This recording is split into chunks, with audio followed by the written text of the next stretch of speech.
বুড়িমা, ও বুড়িমা, সকাল সকাল দাওয়ায় দাঁড়িয়ে এক দৃষ্টে কি দেখছো গো? তা অবশ্য দেখার মতোই জিনিস বটে। তোমার জমিতে তুমি যাই চাষ করো না কেন, তাই যেন একেবারে সোনার মতো ফলে। এবারেও তোমার এই কাঁচা জালের গাছগুলো কেমন তর করে বড় হয়েছে দেখো। আবার গাছে কতগুলো করে মরিচ ধরেছে, যা দেখছি তাতে তো মনে হচ্ছে তোমার এবার খুব লাভ হবে গো। ঠিকই বলেছিস রে। এমন সুন্দর সতেজ ফলন আমি আমার এই জীবনে খুবই কম দেখেছি। মনে হচ্ছে সৃষ্টিকর্তা এতদিনে আমার দিকে মুখ তুলে চেয়েছে। দিনরাত এক করে এই মাটি আমি কুপিয়েছি, নিজের হাতে জল দিয়েছি। আজ তার ফল চোখের সামনে দেখে মনটা একেবারে আনন্দে জুড়িয়ে যাচ্ছে। তা তো জুড়বেই গো। তুমি কি জানো এবারে বাজারে সেরকম কাঁচা জাল ওঠেনি? আমি তো শুনলাম গ্রামের অন্য চাষিদের ক্ষেতে নাকি এবার কি এক সর্বনাশা পোকা লেগে সব মরিচ গাছ নষ্ট হয়ে গেছে। সেই তুলনায় তোমার ক্ষেতের মরিচগুলো তো একেবারে মুক্তোর মতো জল জল করছে। হ্যাঁ রে, আমিও সেই কথাই কাল শুনছিলাম। অন্যদের ক্ষেত নষ্ট হয়ে গেছে বলে বাজারে এখন কাঁচা ঝালের দাম একেবারে চড়া। সোনায় সোহাগা যাকে বলে।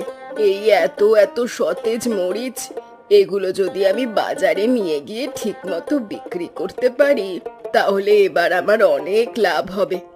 অনেকগুলো টাকা একসাথে রোজগার হবে আমার। আমার এতদিনের কষ্ট এবার সার্থক হবে। খুব ভালো কথা বুড়িমা। তা এত টাকা দিয়ে কি করবে গো? নাতনির কথা কিছু ভেবেছো নাকি? মেয়েটাও তো তোমার সাথে সারা দিন হাড় ভাঙা খাটুনি খাটে।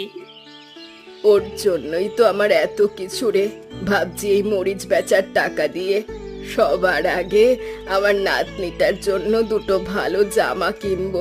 মেয়েটা আমার কত কষ্ট করে, একটা ভালো শাড়ি পর্যন্ত নেই ওর।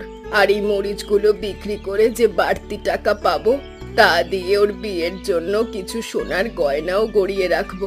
মেয়েটা তো বড় হলো, এবার তো ওর একটা ভালো বর দেখে বিয়ে দিতে হবে। একদম ঠিক কথা বলেছো বুড়িমা।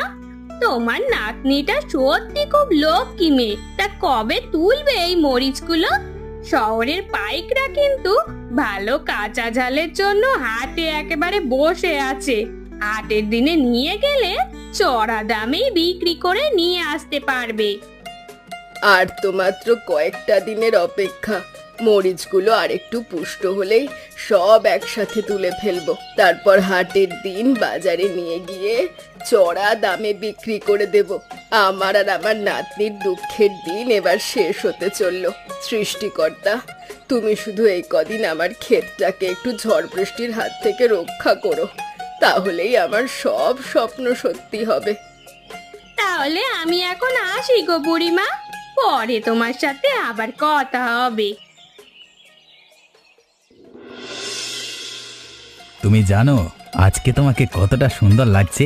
এই যে নদীর ধারের বাতাসে তোমার চুলগুলো উড়িয়ে দিচ্ছে, আমার তো মনে হচ্ছে আমি কোনো স্বর্গের অপ্সরীকে দেখছি। তুমি না সব সময় শুধু বাড়িয়ে বলো। আমি আবার এমন কি সুন্দর? গ্রামের আর পাঁচটা সাধারণ মেয়ের মতোই তো আমি। আমাকে নিয়ে এত আদিক্ষেতা করার কি আছে শুনি? তুমি সাধারণ? কে বলেছে তোমাকে এ কথা?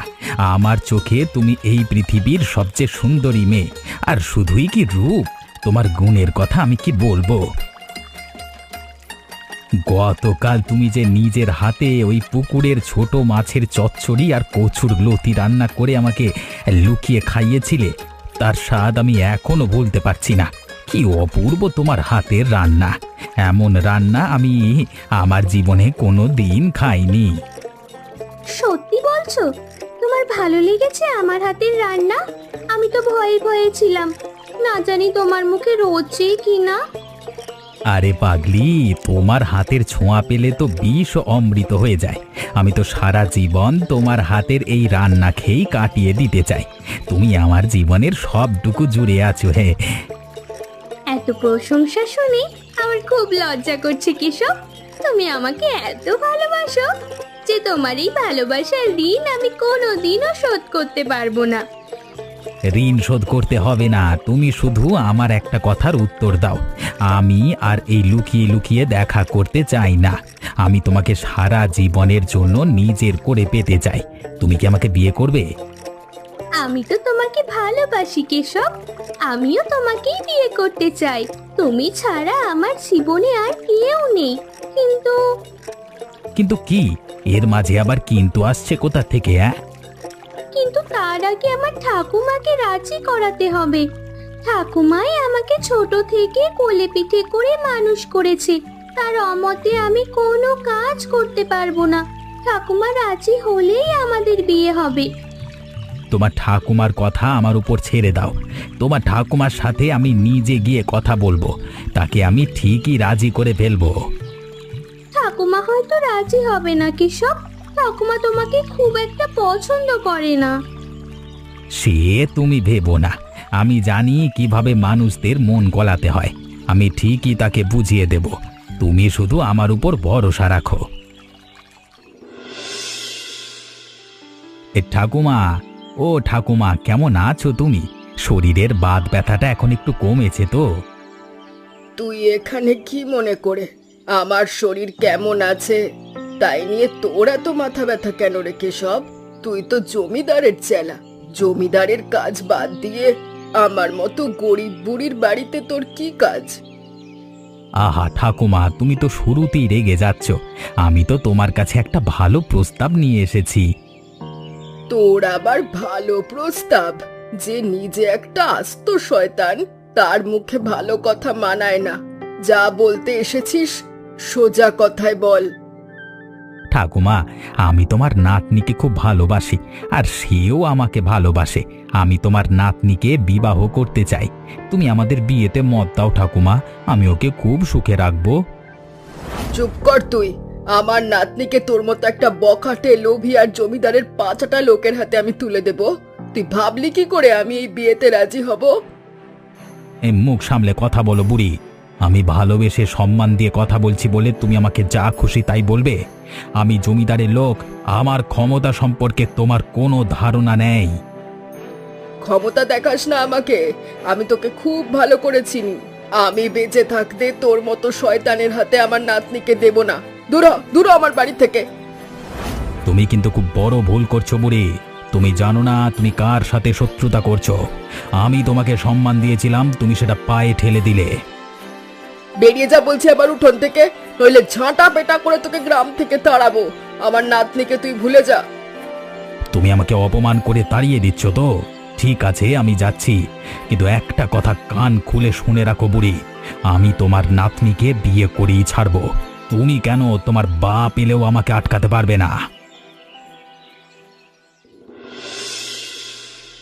কি রে কেশব, তোর মুখটা ওরকম প্যাঁচার মতো হয়ে আছে কেন? কাজটা কি হাসিল করতে পারলি? তা বুড়ি কি রাজি হলো? না হুজুর, ওই ঘাড় তেরা বুড়ি কোনোভাবেই রাজি হচ্ছে না। আমাকে উল্টে অপমান করে তাড়িয়ে দিল। সে কিছুতেই আমার সাথে তার নাতনির বিয়ে দেবে না। আরে গাধা, তোকে আমি কি বলেছিলাম? আমি বলেছিলাম যেভাবে হোক, যে ফন্দি করেই হোক, ওই বুড়ির নাতনিকে পটিয়ে পাঠিয়ে তুই বিয়ে কর। তাহলে তো ওই জমিটা তোর, মানে আমার হয়ে যাবে, তাই না? আমি তো সেই চেষ্টাই করছি হুজুর। মেয়েটাকে আমি পুরোপুরি প্রেমের ফাঁদে ফেলে দিয়েছি। মেয়েটা আমার জন্য পাগল, কিন্তু ওই বুড়িটাই হয়েছে পথের কাঁটা। কাঁটা তোকে উপড়ে ফেলতে হবে কেশব। তুই জানিস না ওই জমির দাম এখন কত? এই জমির ফলন খুব ভালো হয়। আমি বুড়িকে কত বোঝালাম, কত টাকা দিতে চাইলাম, কিন্তু ওই জমি সে কিছুতেই বিক্রি করবে না। আমি জানি হুজুর, বুড়ি খুব একরোখা। জমিটা তুই পেয়ে গেলে সোজা আমার কাছে দিয়ে দিবি। তুই যদি ওই জমি আমাকে দিতে পারিস, তুই যা চাইবি আমি তোকে তাই দেব। তোর জীবনে আর কোনো অভাব থাকবে না। আপনি কোনো চিন্তা করবেন না হুজুর, ওই জমি আমি আপনাকে দেবই। এটার জন্য আমাকে যা করতে হয়, যত নিচে নামতে হয়, আমি তাই করব। দরকার হলে বুড়িটাকে দুনিয়া থেকে সরিয়ে দে, তাও আমার ওই জমি চাই।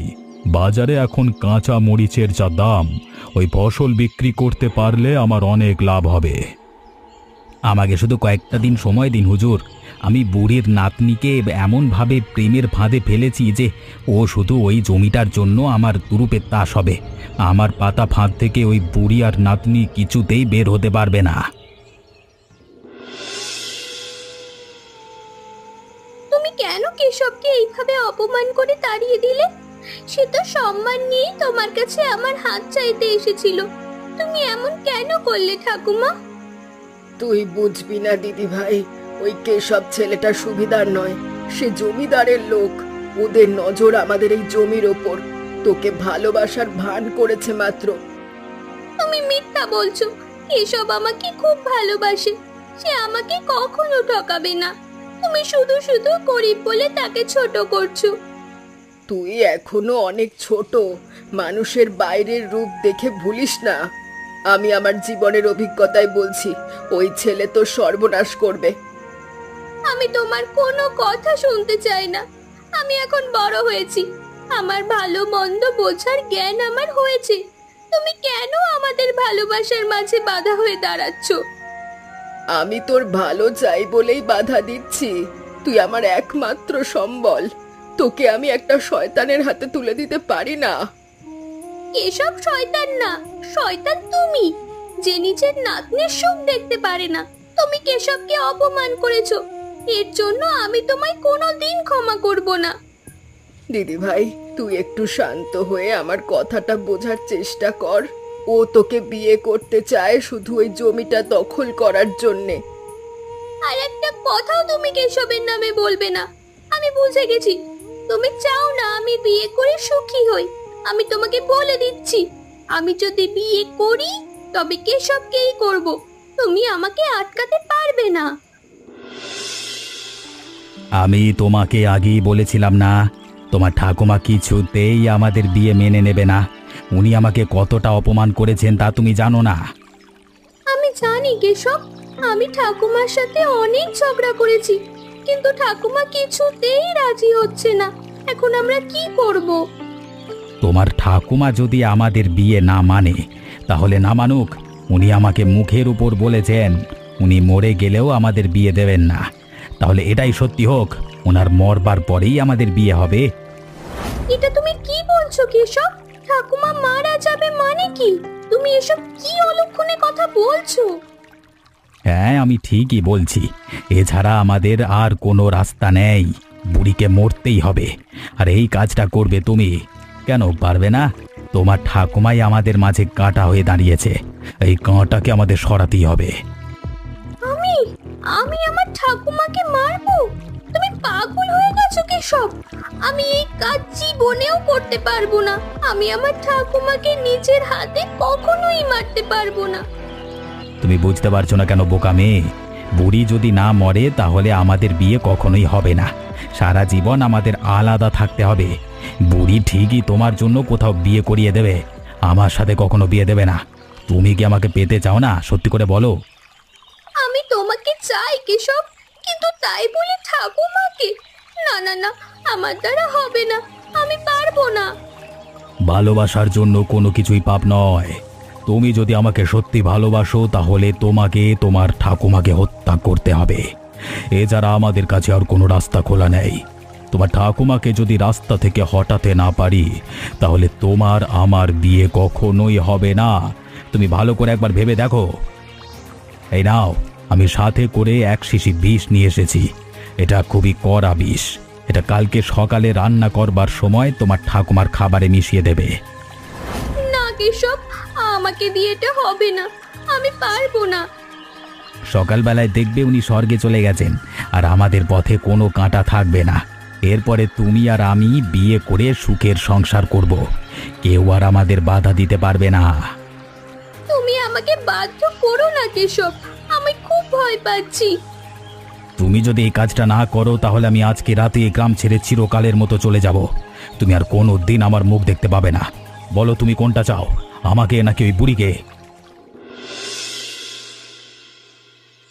কেশব, আমি আমি আমি কাজটা করে ফেলেছি।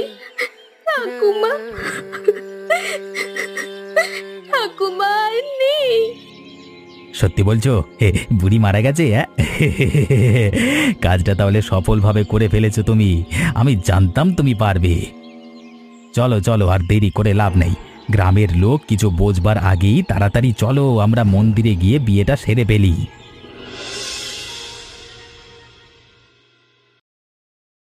কি সব? তুমি আমাকে ধাক্কা মারলে কেন? আমি তো শুধু জিজ্ঞাসা করেছিলাম তুমি আজ মাঠে কেন যাচ্ছ না। চুপ কর মুখ পুরি। তুই আমাকে শেখাবি আমি কি করবার করবো না? হ্যাঁ, তোর ওই ঠাকুমা তো মরে ভূত হয়েছে, এখন তুই আমার বাড়িতে দাসী হয়ে থাকবি। তুমি আমার সাথে এভাবে কেন কথা বলছো? তুমি তো বিয়ের আগে এমন ছিলে না। বিয়ের আগে তোকে পটাতে হয়েছিল তাই মিষ্টি কথা বলেছিলাম। আমার তোকে নয়, ওই ঝালের জমিটা দরকার ছিল। এখন তো জমি আমার দখলে। হ্যাঁ,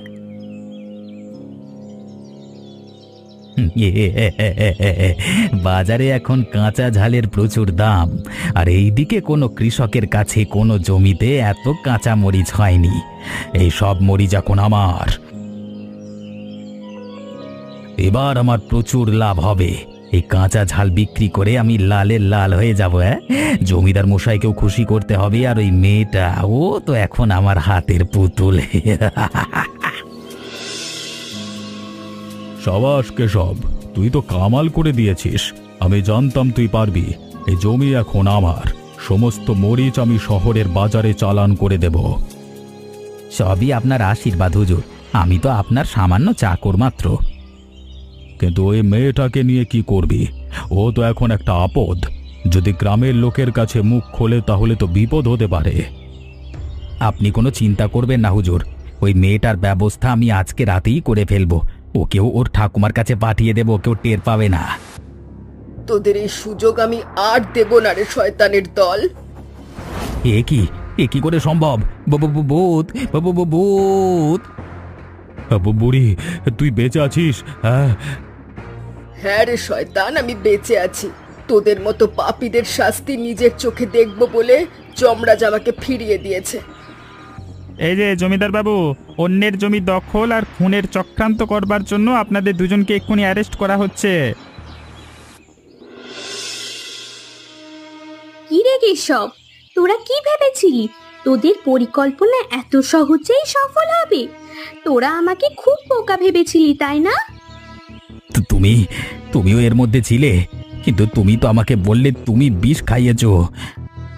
তুই কেমন করে ভাবলি যে আমি আমার ঠাকুমাকে হত্যা করব? আমি ছোট থাকতে আমার বাবা মা মারা যাবার পর আমার এই ঠাকুমা আমাকে কোলে পিঠে করে বড় করেছে, আর আমি কিনা তাকে হত্যা করব?